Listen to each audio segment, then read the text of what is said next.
नमस्कार मित्रों, पिछले कार्यक्रमों में हमने मीन लग्न के लिए प्रथम भाव से लेकर नवम भाव तक फलित जाने हैं।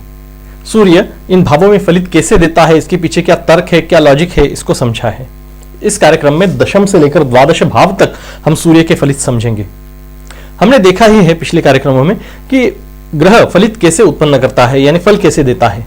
इसके देखने के लिए 4 प्रकार का उपयोग किया जाना चाहिए, यानी ग्रह के कारकत्व से क्या फल मिलेंगे, वो जिस भाव में बैठा है उसकी भाव स्थिति से क्या पता चलता है, उसके भावेशत्व से यानी जिस भाव का स्वामी है, जिस घर का स्वामी है, उससे क्या पता चलता है, तथा वो जिस स्थान पर दृष्टि डाल रहा है उससे क्या फलित उत्पन्न होते हैं।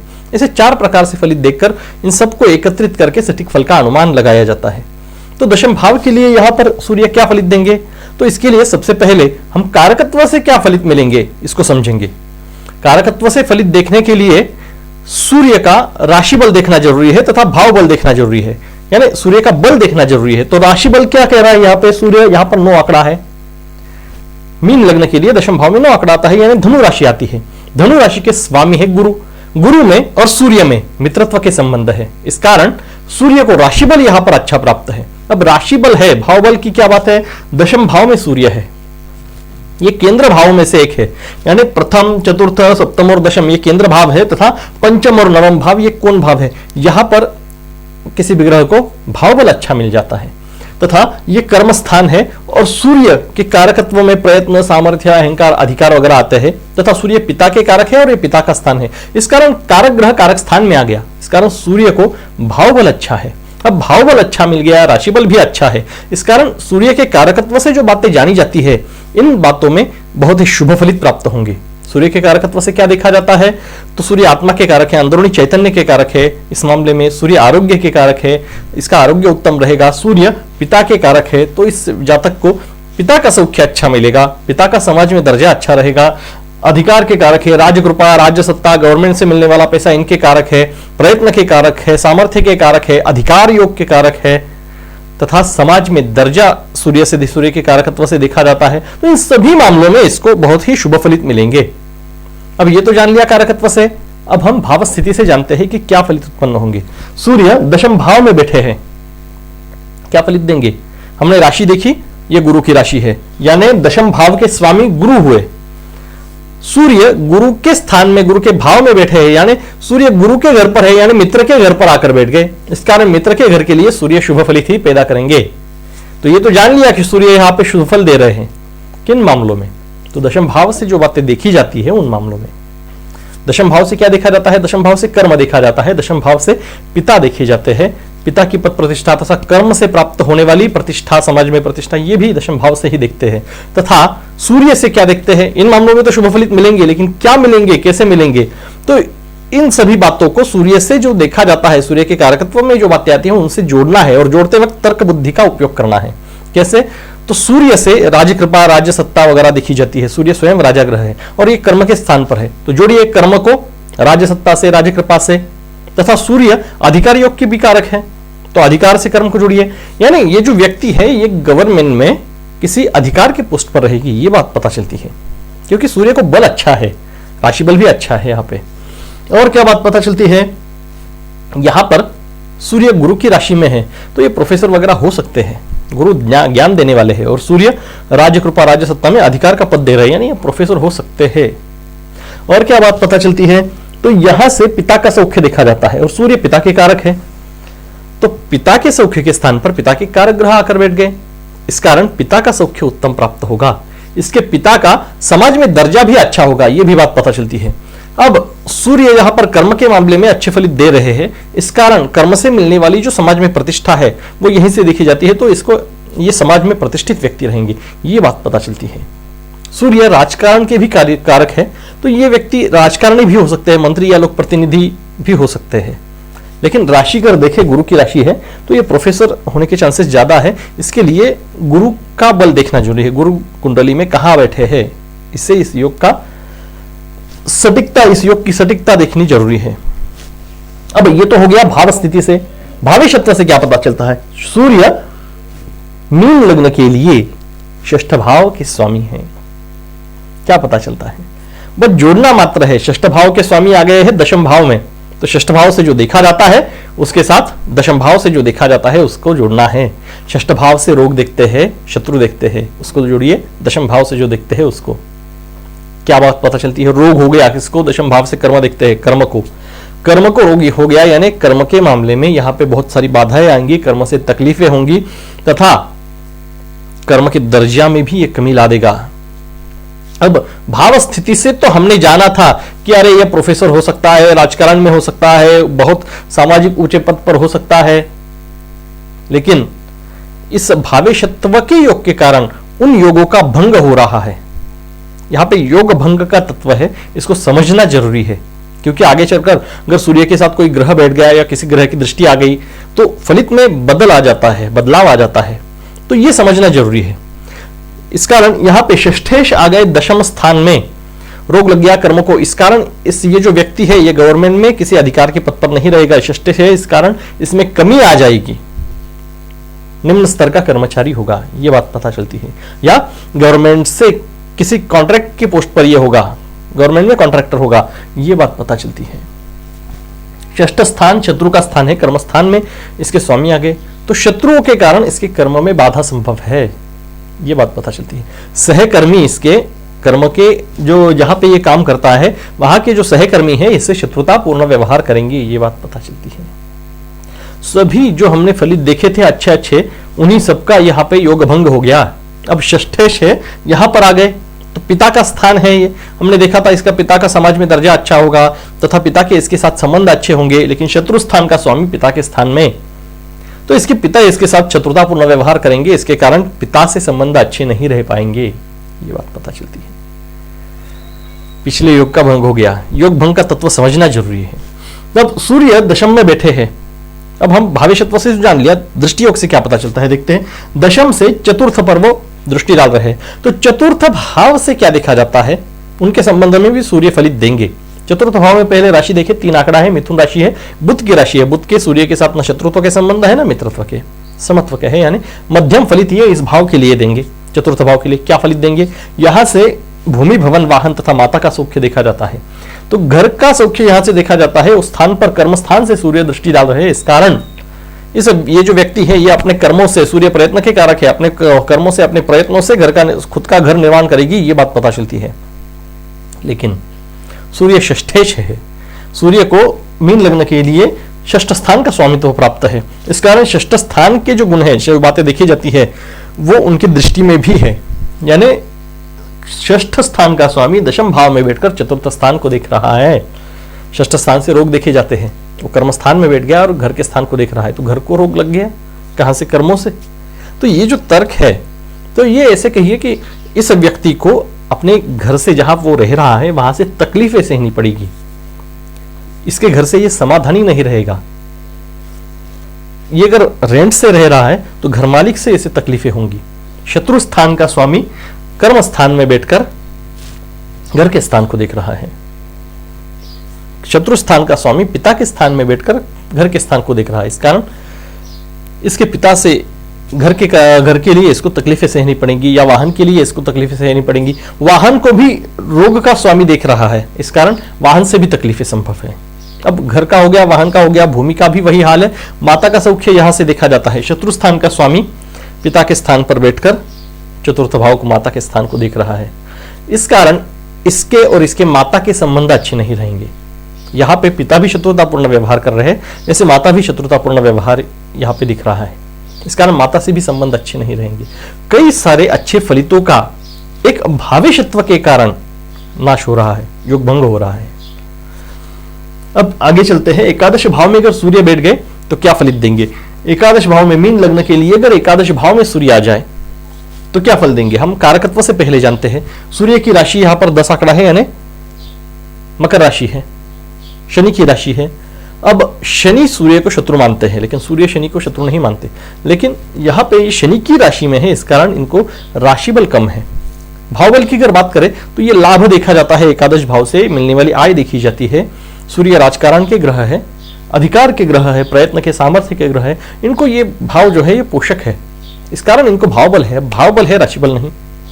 तो इनके कारकत्व से क्या होगा, मध्यम फलित प्राप्त होंगे। यानी पिता के सौख्य के मामले में, अधिकार के मामले में, राजकृपा, राजसत्ता, गवर्नमेंट से मिलने वाला पैसा, प्रयत्न, सामर्थ्य, अहंकार, आरोग्य, समाज में दर्जा, इन सभी मामलों में मध्यम फलित प्राप्त होंगे। अब भाव स्थिति की अगर बात करें तो यहां पर शनि की राशि है, यानी शनि एकादश भाव के स्वामी हुए, सूर्य आ गए शनि के स्थान पर, यानी शनि के घर पर, तो सूर्य शनि को अच्छा फलित देते हैं, इस कारण इस भाव के लिए शुभ फलित देंगे। कैसा फलित देंगे ये जान लिया, क्या फलित देंगे ये जानते हैं। अब सूर्य एकादश भाव में है, एकादश भाव से लाभ देखते हैं, जीवन में मिलने वाली आय देखते हैं, तो क्या फलित प्राप्त होगा, तो इस व्यक्ति को जीवन में अच्छे लाभ प्राप्त होंगे। कहां से, सूर्य गवर्नमेंट के कारक है, अधिकार के कारक है, तो गवर्नमेंट से इसे अच्छे लाभ प्राप्त होंगे, ये बात पता चलती है। तथा सूर्य प्रयत्न के कारक है, इसको अपने प्रयत्नों से अच्छे लाभ प्राप्त होंगे, ये बात पता चलती है। यहां से मित्र भी देखते हैं, तो ये जो व्यक्ति है ये इसके मित्र राजकारण में रहेंगे, क्योंकि सूर्य राजा है, राजकारण का कारक है, इस कारण इसके मित्र राजकारण से संबंधित रहेंगे, ये बात पता चलती है। यहां से ज्येष्ठ भ्राता भी देखते हैं, तो ज्येष्ठ भ्राता से इसके संबंध अच्छे होंगे, तथा इसके ज्येष्ठ भ्राता भी अधिकारी रहेंगे, गवर्नमेंट में अधिकारी रहेंगे, उनके स्वभाव में सूर्य के तत्व यानी प्रयत्नवाद, अहंकारी पाए जाएंगे, ये सभी पता चलती है। ये तो भाव स्थिति से जान लिया। देखते हैं भावेशत्व से इन योगों का भंग होता है या नहीं। सूर्य षष्ठ भाव के स्वामी है, षष्ठ भाव के स्वामी होकर एकादश स्थान में आ गए, क्या पता चलता है, षष्ठ भाव से रोग देखे जाते हैं, एकादश भाव से लाभ, तो लाभ और रोग इनको अगर जोड़ दिया जाए तो लाभ को रोग हो गया, यानी शब्दशः ना ले तो क्या अर्थ निकलता है यहां से, तो लाभ में न्यूनता आ गई, कमी आ गई, तो इस व्यक्ति को बहुत ही कम लाभ प्राप्त होंगी, ये बात पता चलती है। और क्या पता चलता है, यहां से इनकम भी देखते हैं, जीवन में मिलने वाली इनकम देखते हैं, रोग स्थान का, शत्रु स्थान का स्वामी वहां पर है, इस कारण वो इनकम पर भी असर डालेगा। इनकम को रोग लग गया, यानी इनकम को बहुत कम होगी, ये बात पता चलती है। इनकम से, लाभ से ये व्यक्ति समाधानी नहीं रहेगा, ये बात पता चलती है।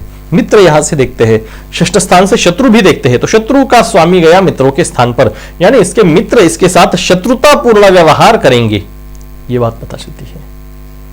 और क्या बातें पता चलती है, शत्रु स्थान का स्वामी है, ज्येष्ठ भ्राता के स्थान पर चला गया, इसके ज्येष्ठ भ्राता इसके साथ शत्रुतापूर्ण व्यवहार करेंगे, इस कारण इसके और इसके ज्येष्ठ भ्राता के संबंध अच्छे नहीं रह पाएंगे। हमने जो भाव स्थिति से जाना था उन सभी फलितों का यहाँ पे योग भंग होता दिख रहा है। भावेशत्व से जो फलित पता चलता है वो ज्यादा सटीक होता है, इस कारण भावेशत्व के फलितों की महत्ता सबसे ज्यादा है, इस कारण भावेशत्व से जो फलित मिल रहे हैं वो इसे प्राप्त होंगे। अब सूर्य एकादश भाव में बैठकर संतति स्थान को देख रहा है, यानी पंचम भाव को देख रहा है। हालांकि पंचम भाव में राशि चंद्रमा की है, 4 आंकड़ा है, चंद्रमा में और सूर्य में मित्रत्व के संबंध है, और सूर्य मित्र के स्थान को देख रहे हैं, इस कारण स्थान के लिए अच्छे फलित देंगे, ये सारे तर्क है। सूर्य लाभ में बैठकर संतति के स्थान को देख रहा है, इस कारण अगर एकांगी हम देखें तो लाभ में बैठकर संतति के स्थान को देख रहा है, इस कारण इस व्यक्ति के संतति को अच्छे लाभ प्राप्त होंगे। सूर्य अधिकार का कारक है, प्रयत्नवाद का कारक है, तो इसकी संतति भी सूर्य के जैसी होगी, सद्गुणी होगी, सूर्य गुणों का कारक है, इस कारण सद्गुणी होगी। ये सभी बातें पता चल रही है। ये विद्यार्जन पूर्ण करेगा, ये भी पता चल रहा है, लेकिन सिर्फ ये षष्ठेश है, षष्ठ स्थान का स्वामी है, इसे हम नजरअंदाज कर रहे हैं। अगर इसे ध्यान में ले तो षष्ठ स्थान का स्वामी लाभ स्थान में बैठकर पंचम भाव को देख रहा है, यानी रोग स्थान का स्वामी, शत्रु स्थान का स्वामी लाभ स्थान में बैठकर शत्रु स्थान, संतति स्थान को देख रहा है। इसकी दृष्टि में भी वो स्थानों के जो गुण है वो होते हैं, षष्ठेश है वो। अब षष्ठ से शत्रुता देखी जाती है, शत्रु स्थान के स्वामी लाभ में बैठ गए, शत्रु के कारण लाभ में न्यूनता आ गई, तथा यहां से वो पंचम को देख रहा है, इस कारण इसकी संतति भी इससे शत्रुतापूर्ण व्यवहार करेगी, ये बात पता चलती है। सूर्य है रोग स्थान का स्वामी, लाभ में बैठकर संतति स्थान को देख रहा है, संतति को रोग लग गया या संतति को लाभ मिलने में रोग लग गया, तो इसको एक तो संतति होगी नहीं, अगर होगी तो उससे इसे तकलीफ होगी, ये बात भी है, और संतति को लाभ मिलने में भी बाधाएं आएंगी, ये बात पता चलती है। मैं होगी ऐसा इसलिए कह रहा हूं कि और सारे योग देखना जरूरी होता है। अब यहां से पंचम भाव से विद्या देखते हैं, शिक्षण का सौख्य देखते हैं, वहां पे सूर्य लाभ भाव से देख रहे हैं, तो विद्या का लाभ होना चाहिए और विद्या से भी लाभ होना चाहिए, ये दोनों बातें तर्क से सही है, लेकिन सिर्फ षष्ठेश है, इसे हम नजरअंदाज कर रहे हैं। सूर्य षष्ठ भाव के स्वामी है, लाभ भाव में बैठकर पंचम भाव को देख रहे हैं, रोग स्थान के स्वामी है, विद्या स्थान को देख रहे हैं, शत्रु भाव के स्वामी है, विद्या स्थान को देख रहे हैं, तो विद्या को उन्होंने रोग लगा दिया, यानी ये विद्यार्जन पूर्ण नहीं कर पाएंगे, ये फलित इससे प्राप्त होता है।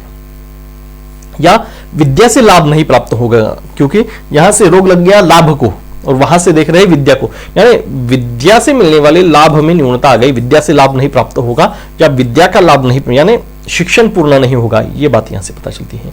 ये प्रणय सौख्य देखते हैं यहां से, तो ये प्रणय सौख्य में भी कमी ला देंगे। तो ये बात होती है जब घात स्थानों के जो ग्रह स्वामी होते हैं, घात स्थानों के जो ग्रह स्वामी होते हैं, वो कुंडली में जहां भी बैठ जाए उस स्थान से देखी जाने वाली बातों में कमी ला देते हैं। तो इससे अच्छा कि ये जो स्वामी है ये घात स्थानों में ही रहे, यानी षष्ठ भाव का स्वामी षष्ठ में ही रहे तो अच्छा, अष्टम में रहे तो अच्छा, या द्वादश में रहे तो अच्छा, या अष्टम का स्वामी षष्ठ में, द्वादश में, अष्टम में ही अच्छा। वो कुंडली में बाकी जगहों पे गया तो वहां से देखी जाने वाली बातों में कमी ला देते हैं, या फिर वो नीच का हुआ तो अच्छा, क्योंकि उसके पास बल ही नहीं होता कुछ विपरीत घटित करने के लिए, उसके पास बल ही नहीं होता। अगर घात स्थान का स्वामी कुंडली में कहीं भी बलवान हो जाए, उच्च का हो जाए, तो उस स्थान के लिए वो ज्यादा नुकसानकारक होता है। तो ऐसे देखा जाना चाहिए। और दृष्टि, ये जो योग भंग का तत्व है, इस पर ध्यान दीजिए, ये महत्वपूर्ण तत्व है। अब द्वादश भाव में सूर्य क्या फलित देंगे ये देखते हैं। द्वादश भाव में अगर सूर्य आ गए मीन लग्न के लिए, तो द्वादश भाव में 11 यानी कुंभ राशि आती है। अब हम हमारे रास्ते से देखेंगे, यानी कारकत्व से पहले देखेंगे, भाव स्थिति से देखेंगे, भावेशत्व से देखेंगे और दृष्टि योग से देखेंगे। तो कारकत्व से देखने के लिए हमें सूर्य का बल जानना जरूरी है। बल दो प्रकार का होता है, एक तो राशि बल, दूसरा भाव बल।